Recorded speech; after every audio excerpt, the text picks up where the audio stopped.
Live from downtown Detroit, Local 4 News starts right now. After months of speculation, tonight former President Trump announces he's endorsing Tudor Dixon to be Michigan's next governor.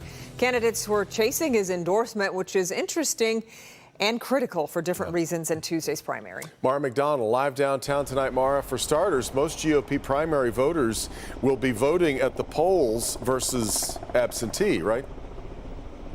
That's right, Devin. You know, I'm old enough to remember when the Michigan GOP owned absentee ballots. They had a tremendous absentee ballot chase program. That is simply not the case anymore. Polling shows that the majority of these GOP primary voters are going to be voting in person on Tuesday. So the timing of this endorsement, it's everything. The email blast from former President Trump came out just after 8 o'clock, throwing his full support behind Tudor Dixon for governor. And to Republican primary voters, that endorsement carries weight. For those who were undecided in the race, 63% said it would be important to them. 31% said it would be very important. So these numbers are going to shift. This endorsement is hugely important to this race. Other candidates in the race had urged Trump not to endorse, but instead he backed Dixon, who herself has garnered the support of GOP mega donors, the DeVos family. Even my opponents on this stage would say I'm the best person to win this election because they're attacking me as well. Candidates Ryan Kelly and Garrett Soldano have been highly critical of DeVos' support for Dixon and used the term establishment Republican as a pejorative. As Zuba astutely points out, Trump just did the Michigan GOP a pretty big favor. Here's why. Donald Trump chose to actually unite the Michigan Republican Party this time.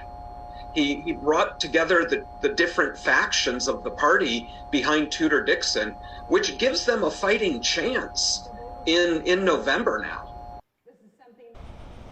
Back here live, we are about to see what the strength of a Donald Trump endorsement is in a Michigan GOP primary. If it does, in fact, carry Tudor Dixon to victory, we're also going to see two women heading up the two major parties for the first time in Michigan history, going head-to-head to see who's going to be governor. We're live downtown tonight. I'm Mara McDonald, Local 4. All decided about 4 days from now. All right, Mara. New tonight, a man is in critical condition after a gunman shoots him in the face in Sterling Heights. This is video of the scene at Aqua Lane near Van Dyke Avenue. Police say they got a call about a domestic incident, and when officers got there, they found a 34-year-old man with a gunshot wound to the face. A 20-year-old suspect then took off toward the Maple Grove apartment complex and was found near a dumpster. Police say he then turned the gun on himself and took his own life. A major reward being offered for information in the Detroit house fire that caused the building to collapse, trapping a firefighter. Crews scrambled to save a 20-year veteran of the department from the rubble at this vacant home on Hollywood on the city's east side. Investigators believe the fire suspicious in nature. The ATF and Detroit Fire Department now teaming up to offer up to $25,000 in a reward money for information that leads to an arrest of those responsible. We've posted a link on how to leave a tip at clickondetroit.com. Detroit police need your help in finding a gunman who shot at cars driving by on the city's west side. So this happened early Wednesday morning on Frisbee and Telegraph. A gunman walks up to traffic and then fires at passing cars with a shotgun. Those who witnessed the shooting say they were shocked nobody was hurt. I am shocked. It's crazy. He shot once. My girlfriend thought it was firecrackers. I'm like, no, that's not a firecracker. He got a gun. Neighbors in the area took pictures of shotgun shells at the scene. Anybody with information is asked to call Detroit police. Right now, a Warren man is facing charges in connection with a hate crime. Anthony Mangiapane is charged with ethnic intimidation and several gun charges. Prosecutors say he shined a green laser and yelled racial slurs at a black man standing across the street and then fired shots at him. Happened Monday night on Shaner near 8 Mile Road. Mangiapane then, according to police, barricaded himself inside a business. That's when the police and the bomb squad showed up, but he later surrendered. Police say they found a grenade, guns, and Nazi memorabilia inside the building. The CDC is once again recommending Metro Detroiters mask up indoors due to high levels of COVID-19 in the community. The health agency now has Oakland, Wayne, Macomb, Washtenaw and Monroe counties listed with high community spread of the virus. You can see the counties in orange on this map here. Counties in yellow mean the levels are medium, and counties in green are low. Tuesday, the state reported an increase of cases. The cases count is 19,653 new virus cases over a 7-day period. City of Detroit is now providing the monkeypox vaccine to Detroiters who have been or may have been exposed to the virus. You can get the vaccine at the Wayne HIV and STI Clinic on East Canfield or the Detroit Health Department on Mack Avenue. At last check, there are 13 cases of monkeypox in Detroit. You can find more information on the vaccine. Just go to clickondetroit.com. So as we mentioned, days away now from the August 2nd primary. So many heated races to watch, including the 11th congressional seat in Oakland County, where Congresswoman Haley Stevens is taking on Congressman Andy Levin. Because of redistricting, two incumbent Democratic members of Congress are against each other. Grant Herms has a closer look at what's been happening in that race.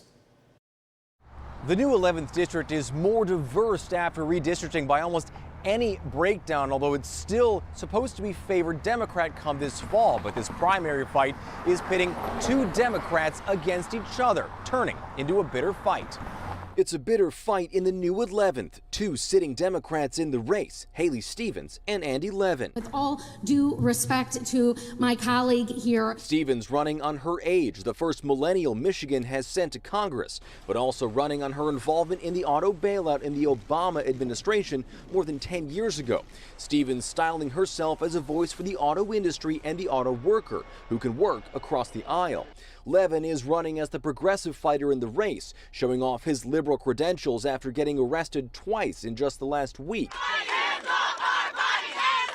Once during a protest against the overturning of Roe v. Wade, and another during a sit-in for unionizing cafeteria workers in the Senate. This race has also become one of the more expensive ones this year, flooded with out-of-state money. The conservative-leaning pro-Israel American Israel Public Affairs Committee has spent more than $2.4 million to back Stevens. On the other side, the liberal pro-Israel group J Street has thrown its support behind Levin, attacking Stevens in new ads. The polling for this race has been sparse, but the most recent poll showed Stevens up by 27 points. But that poll by the group Target Insight has a C to D rating by the website 538, so not the most reliable, something the Levin campaign has been quick to point out. They say their polls show that this race on Tuesday will be tight.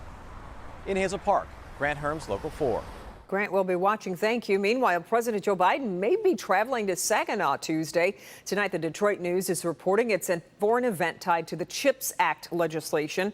The massive package aims to boost domestic production of semiconductor chips and keeping the U.S. competitive with China. The House passed the CHIPS Act Thursday. It's now on its way to the president's desk. We'll be back in just a minute with some hopeful winners of tonight's Mega Millions jackpot. Also, Brett will join us with a look at the weekend forecast. Save money and improve your health with one simple change to one meal a week. Plus, there's a sleep mistake 1 in 3 of us make that triples our risk of heart disease. Find out which position is healthiest for you. And one local college has an extraordinary solution to the nursing shortage. Wait until you see the technology here, from birthing mothers to stroke patients. We even have newborn babies. Watch Monday morning on Local 4 News and streaming on Local 4 Plus. Local 4 is your home for primary election night coverage. I'll have the results as they come in and in-depth analysis streaming on Local 4 Plus Tuesday starting at 8. And go to Click on Detroit for up-to-the-minute results, plus full election coverage Tuesday night at 11 on Local 4 News.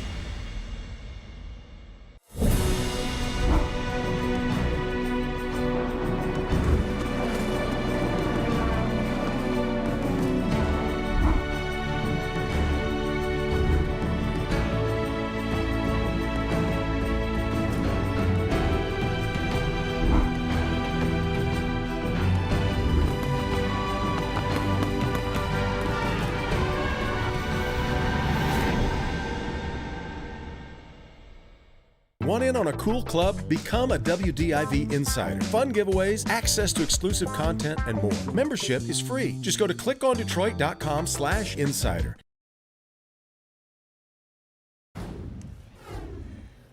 Well, final weekend of July. First off, where did that go? Yeah. But pretty good weekend for it. Yeah, that's right. Then the heat comes back after this really kind of nice stretch that we've had here, right? Enjoy it while it lasts, because changes, it's going to start to feel really muggy next week. Not only that, but it's going to be hot. So those two combined, a recipe for So it's going to be hot, but at least it's going to be muggy. It's a dry, no, it's not a dry heat. It's not a dry heat. It's not a dry heat. This evening's nice, and it's going to lead into a couple of nice days this weekend. Notice that bottom number. That's the humidity values, and anytime those are below 60%, even at this hour, it's nice out. 60s and 70s on our way down, I think most of us at least, down to the 50s, if not near 60 degrees. Now this weekend, you're going to notice that the humidity is at a very low level as that dry air is in place. But watch what happens by Monday. More humid air mass moves in. It's going to be here for a little bit. We get a break Tuesday. It won't last long either, though, as more humid air moves back in Wednesday and Thursday. Along with the humidity going up, also the chance for showers and a few thunderstorms as well.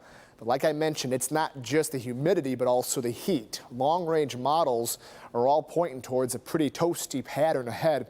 The Climate Prediction Center 6 to 10 day outlook, as well as the 8 to 14 day outlook, a very strong signal for above average temperatures. Not every day in that stretch is going to be 100, right? But the overall pattern is going to be fairly toasty. And again, like I mentioned, there could be heat index values close to triple digits next week.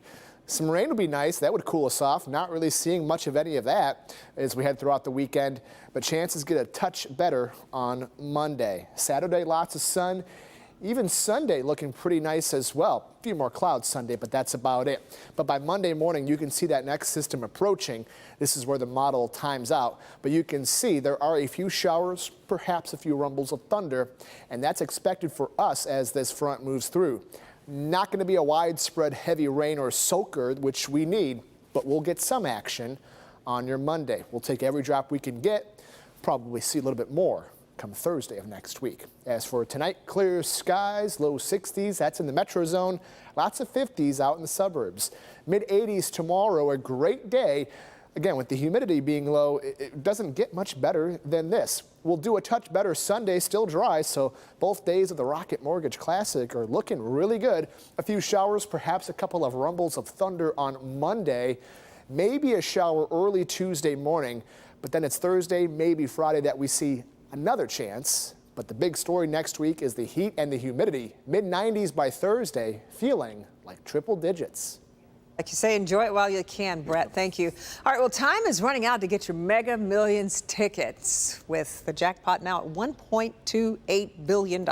And before the big drawing tonight, our Hank Winchester caught up with folks who were buying tickets, hoping to be the big winner. Mega Millions fever. Are you feeling it? I'm going to buy a Mega Millions, try to hit the $1 billion jackpot. Well, Metro Detroiters are, and our cameras are all over. From Wyandotte. I normally don't. I just was feeling kind of lucky. I've been so blessed lately. I just feel like that positive mojo's running, and I can help so many people if I win. To Taylor. We bought some for the last drawing. We didn't win, unfortunately, so trying to get that $1 billion, so hopefully that works. And in Southfield. You have to play. You have to try. The prize ballooned at more than $1 billion. But let's get real. Your odds, they're not great. The odds of holding that winning ticket, about 1 in 302 million. The odds of being struck by lightning, about 1 in a million. Bit by a shark, 1 in just over 4 million. Or killed in a plane crash, 1 in 29 million.